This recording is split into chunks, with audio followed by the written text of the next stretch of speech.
So what's up guys? For today's video, babiyaya ka ng Lalamove.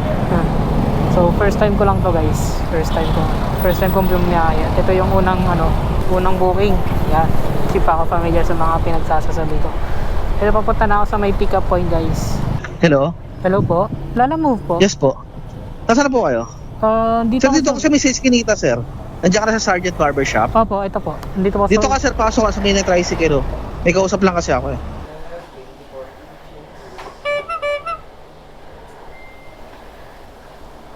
Ay, grabe guys. Tagal ko naghintay dun sa may kasi kailangan pang antayin yung bayad nung nag-book. Kaya ito, bugol din tayo ng ilang minuto dun guys. So ito, papunta na ako sa may drop-off point. Sa isa-isang booking lang muna ako ngayon guys, para i-familiarize yung sarili ko dito sa Lalamove app. Kasi ito yung pinaka first time kong booking. Ito rin yung pinaka first time kong subok sa ganitong larangan ng trabaho. So ayun guys, isa-isa lang muna yung booking na kukunin ko para ma-familiarize ako dito sa app ni Lalamove, since first time ko sa ganitong klaseng trabaho. So, wala pa talaga akong idea. Kasi sabi sa akin, pwede ka rin kumuha ng 5 pooling. Ewan ko, grabe ang dami nun. Di ba yung nakakali ko pag halo-halo yung items. Kaya ito, subukan ko lang muna ang paisa-isa hanggang sa masanay ako. Tapos dalawa, yan, hanggang sa sagad-sagad na rin ako. Kapag ganito kasing isa-isa guys, luging-lugi talaga yung yung rider. Although meron pa rin naman siyang kikitain na konti, pero hindi siya worth it para sa pagod mo. Yung kikitain mo is hindi worth it. Kasi nasa initan ka, umulan, umaraw, magmamaneho ka, pero wala namang magagawa, di ba? Ganito yung trabaho na pinasok mo. Pero ayun nga, hindi lang siya worth it para dun sa kikitain mo pag paisa-isa. Kaya pinakamaganda, marami ang booking talaga yung gagawin mo. Although yun nga, may mga naririnig akong reklamo, may mga nababasa akong reklamo sa mga Facebook page. May mga talaga guys, may mga customer, may mga nagbubuk na akala mo binili na yung rider. So ito, kinuha ko to, sabi niya kasi kailangan niya raw before 5 PM. Since malapitan lang naman, kaya kinuha ko na Gilmore Street lang. Parang training lang, practice, ganun. So tingnan natin kung malaki ba ang kitaan dito sa Lalamove. Kasi yung iba naglo-long ride pa eh. Parang yun yung gusto ko eh, yung malayo. Laguna, ganyan, Bulacan. Isa yun sa dahilan kung bakit ako nag-apply ng Lalamove, para mapili ko yung pupuntahan ko. Unlike kasi kay Grab. Kay Grab kasi is depende kung ano yung papasok sa yung booking. Although malaki yung porsyento kay Grab, especially sa Grab Food. Ang kaso nga lang, kung gusto ko ng long ride, wala, hindi makakapili, diba? Kaya okay na rin tong Lalamove para sa akin. Kahit na mababa yung kikitain mo, at least, diba? Kumikita ka pa rin. Feeling ko kung sakaling kahit 3 booking ka lang sa isang pasada mo, tiba ka na nun eh, paldo na.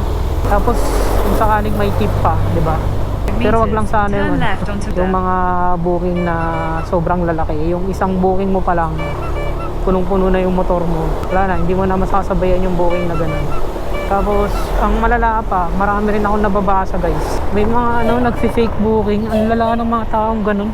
Tapos yung nagfi-fake book pa, mga kapwa mo rin, rider, ang gara yung pare-pareho kayo ng trabaho, pareho kayo ng larangan ng trabaho, pero pinili mo pang hindi lumaban ng patas, pinili mo pa rin mangupal. Ang lala naman na hindi naman na makatao yung ganong pag-uugali.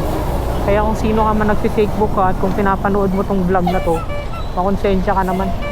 Bahala na ang karma sa'yo. So since isa-isa lang yung kinukuha kong order guys, ang pinipili ko is yung regular tsaka yung naka-priority para mas mataas yung fare. Kasi pag pooling yung kukunin mo, talagang na yun guys, talagang lugi na. Kasi ang baba ng fare ng pooling, pang lang talaga siya, pang marami yung booking yung mga pooling.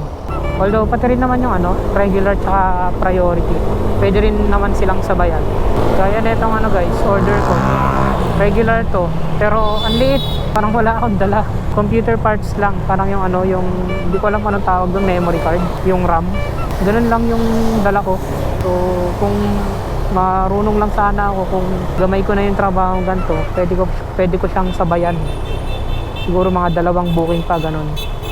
Pero since may note din yung yung nag-book yung customer na kailangan niya raw before 5 PM. Swerte kasi pa isa-isa lang talaga yung booking ko. Kaya pala yung guys, yung tropa ko na nagtatrabaho sa office, nag-resign, pinagpalit niya yung office work niya dito sa gantong trabaho.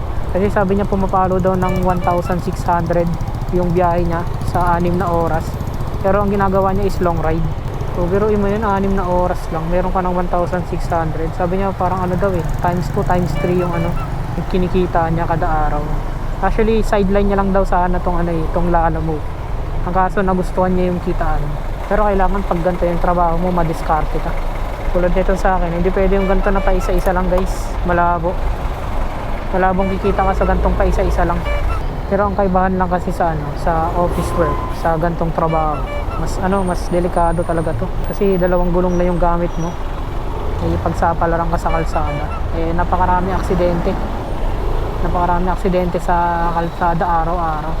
Kaya ayun, kailangan talaga na mag-ingat sa ganitong trabaho. Malaking kita pero kaya nga napakadelikado. Tapos kapag pag gamay ko na rin tong Lalamove, bili ako ng Lalabag kasi mas priority sila sa pagpasok ng mga booking. Kasi meron silang nakikitang mga booking na hindi nakikita ng mga walang Lalabag. Tapos bago ako bumiyahe, nanood muna ako ng mga vlogs guys about sa pag-Lalamove. Tsaka nagbasa ako ng mga post sa Facebook kung paano makaiwas sa mga fake booking ganyan. So isa sa nabasa ko is yung kung wala raw exact location, yung address. So siguro hindi naman lahat pero mas malaki lang yung possibility na fake booking yung ganun. Kasi ganun yung karamihang nababasa kong fake booking Tapos natitrace pa nila kung kapwa rider yung nagbubook gamit yung phone number. Mga walang puso, ayaw lumaban ng patas. Bili mo, pareho na nga lang kayo ng line of work. Tapos kukupali mo pa yung kapwa mo. Kaya pag may nangupal sa'yo, wag mo gantihan. Kasi alam mo yung feeling na alam mo yung feeling na makareceive ng fake booking tapos gagawin mo mag-fake booking ka din. Nagalit ka sa nag-fake booking, edi wala kayong pinagkaiba nung nag-fake booking sa'yo. Wait lang bossing, padaan muna ako, thank you. May mga nakikita rin akong booking guys na papunta ng Antipolo. Nakapunta na kasi ako ng Antipolo dati. Tapos doon ko una sanang gagamitin yung doon ko sana unang gagamitin yung aking Lalamove app pabalik ng Manila. Ang kaso nga lang, walang booking Manila. Kaya naman guys, pa-advise naman sa mga bumabiyahe pa Antipolo. Ano ba yung magandang booking na kakakunin doon para naman siguradong hindi lugi yung pabalik. Kasi ayun nga, na-try ko nga kasi Antipolo. Pauwi ako ng Manila that time. Wala akong makuhang booking or na-tsambahan lang na walang booking yung araw na yun. Kasi pag nakatambay ako malapit sa bahay, ang daming booking pa Antipolo Antipolo, Cainta, yan.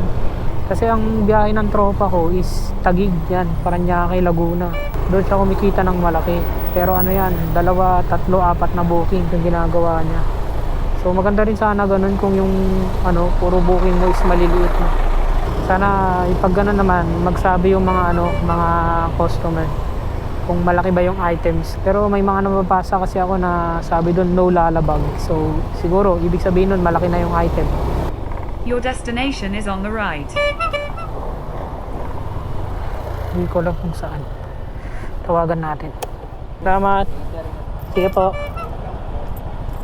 So ayun guys, dito na tayo sa may second booking. Grabe, kinabahan ako dun sa unang booking ko. Kala ko may scam na ako. Kasi tinatawagan ko yung guys, yung customer, ang kaso hindi sumasagot. Tapos maya biglang may lumapit sa akin na lalaki.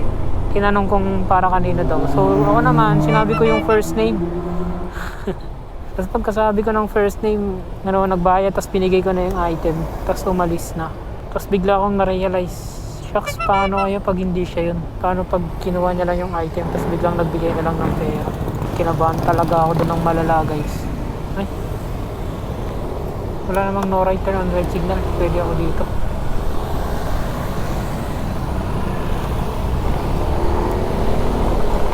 So kinabahan ako ng malala. Bigla ako na-realize paano pala pag may nang i-scam ng ganun, no? I-receive na lang yung item tapos nagbabayad. So inisip ko, mayroon naman akong video, nakuha ko naman yung ano, mukha nung nag-receive. Pero malalagay pa rin sa alanganin yung account ko. Kinabahan talaga ako dun, guys. May nangyari pang ganun sa inyo, guys, sa mga naglalalamog dyan or kahit anong delivery rider. May nag-receive na lang sa order. Natabahan talaga ako kanina. Hinintay ko na lang na baka may tumawag ulit na ano, client. So inabahan ko. Nagantay muna ako doon ng ilang minuto. So since wala, ayun. Siguro nga siya talaga yun. Pero next time, lesson learned. Siguraduhin muna na siya yun bago ibigay yung item. Kaya sa mga nagbubuk dyan, guys, kung nanonood man kayo nito, sana huwag kayong mag-aalit kung sakaling nagda-doubt man kami kung kayo yun. Kasi 'di ba, paano nga pag ganong may scammer talaga tapos kinuha yung item nyo. So para din sa atin to, para sa inyo at para sa amin. Kaya pasensya na kung sakaling may pagda-doubt man kami pag nakita namin kayo ganun. Kung maging matanong lang kami, nagpapakasiguro lang kung kayo ba talaga yun, guys. Ano pala, no, napansin ko dito sa ano, lugi ka sa pakikipag-agawan sa mga ano, booking kapag ano, mahina yung signal mo. Tulad kanina, guys, pagka-open ko, naglo-loading lang siya. Tapos pag kukunin mo na, nakuha In na ng iba. 300 meters, turn left onto E. Kaya Rodriguez Senior palipat-lipat ako Avenue. kanina, naganap ako ng ibang signal. So ayun pala yung ano, mahirap, no, kapag mahina yung signal nung pinagtatambayan mo, hirap kang makakuha. Sayang, may mga ano na pauwi na kanina eh, malapit na sa bahay, kaso wala. Kahit ano na lang na pa Manila, kinuha ko na. Kahit pooling, guys, wala eh. Turn left onto Hanggang E. dalawang Rodriguez booking lang Senior talaga ako. Avenue. Dapat nga kanina pa ako nasa bahay kasi tinesting ko lang talaga to, guys.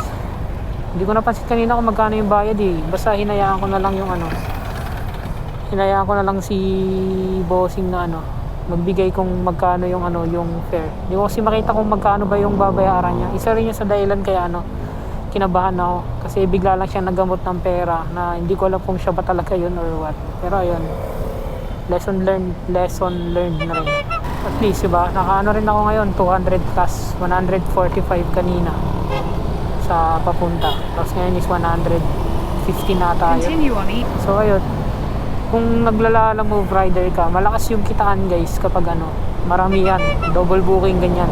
At least ngayon kasi okay yung ano, yung panahon, hindi uminit, hindi rin umulan, ano lang, makulimlim lang, ganyan lang, makulimlim lang, kaya hindi ako nainitan, hindi ako naarawan, hindi ako naulanan. So para sa akin, okay na rin na kumita ako ng gantong halaga compared sa nakatambay lang ako sa bahay. Pero kung sakaling ano, maaraw tas umulan, yun, medyo hindi worth it yung kinita ko. Pero hindi pwede magreklamo, di ba? Kasama sa trabaho yan yung maulanan tsaka maarawan. Pero ang sinasabi ko lang is yung kinita ko ngayon is mas malaki pa sana kung gamay ko na, nag-double booking ako ganyan, triple booking. So tiba-tiba sana, paldo sana talaga. And by the way, sa mga Lalamove rider dyan, comment down below naman kung ano yung magandang diskarte nyo para naman matuto kaming mga baguhan.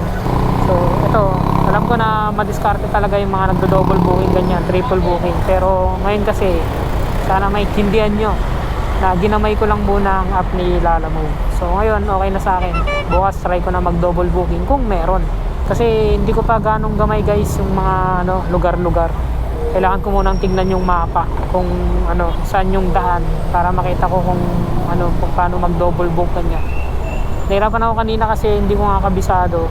Kaya baka mamaya out of way yung makuha kong booking na double booking. Kaya yun, isa-isa lang muna. So ayun, guys, dito ko natatapusin ang aking vlog. Maraming salamat kung umabot kayo sa part ng video na to. Sana huwag niyong kalimutang mag-like at pa-subscribe na rin dito sa aking YouTube channel. So hanggang sa muli, guys. Peace out. I know you told your friend you're not okay, and tell me what's wrong and why you never said you felt that way. And guess you're trying to stay strong and fake a smile until I look away.